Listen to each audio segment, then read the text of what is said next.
Greetings, my fellow Rogers enthusiasts, collectors, and restorers. I'm here working on a few 1960s Swivomatic 4402 and 4401 hi-hat stands, and I wanted to talk to you a little bit about this Jim Petty reproduction cup set flange bushing.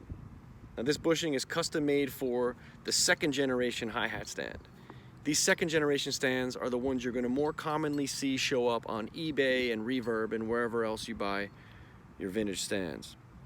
And if you notice on this second generation stand, this hole here is sort of recessed to accommodate this collar, okay? So if you have one of these second generation stands without one of these bushings, this one is just gonna fit right in, boom, replace it, no problem. I'm gonna show you how to make it work for a first generation stand. Now if you look at this first generation stand, you notice that the hole is not recessed and will not accommodate the collar. That's the difference there. And has inside what looked to me at first like just some rusty metal. And I just take an extra pull rod here and push it through the backside on a bit of an angle. And what you're gonna tap out is this piece of wood here. Now I've tapped out a bunch of them on my first generation stands. I got, 5 or 6 of these pieces of wood now laying around. It's pretty cool. So if you look at the reproduction and the wood next to each other, it's pretty much identical. I'm gonna show you how to make it work for a first generation stand. Now if you look at it, if you just slide this right in here, now it fits, and this collar kind of sits above, which will be no problem once you put your top felt on, but it's very loose and it's not going to sit in there right. So all I did was simply take a piece of gaff tape, go once around with it. I just take it,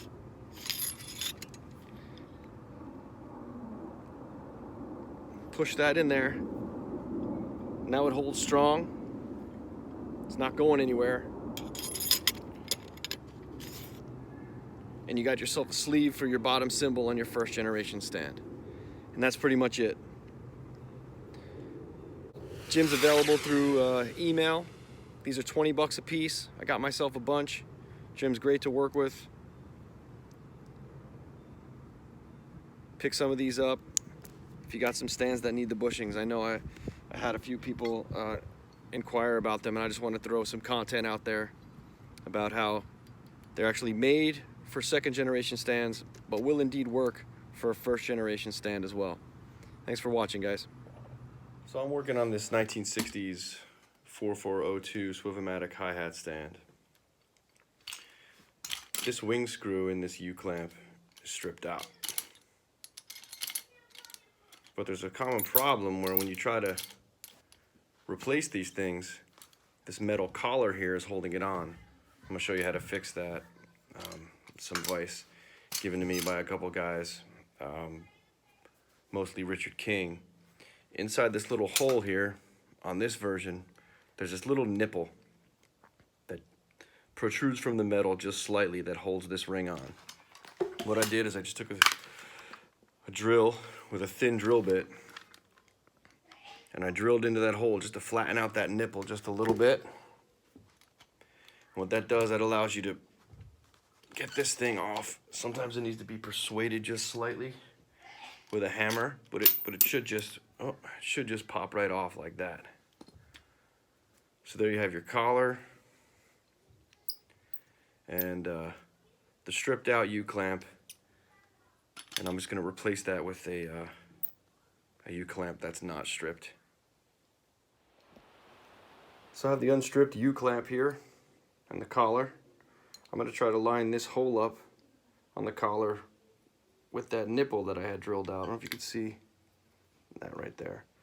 So with the wider hole on the bottom, obviously, I'm just going to slide the collar into the U-clamp, push it down, and it just snapped right back on. I thought I was going to have to use the rubber mallet down here, but it actually just slid right back on, and it's snug and it's holding. So I'm just going to put this pull rod back in. Slide this piece on,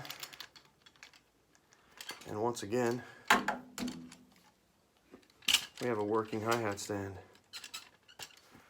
I hope that helps anyone. Have a great night, guys.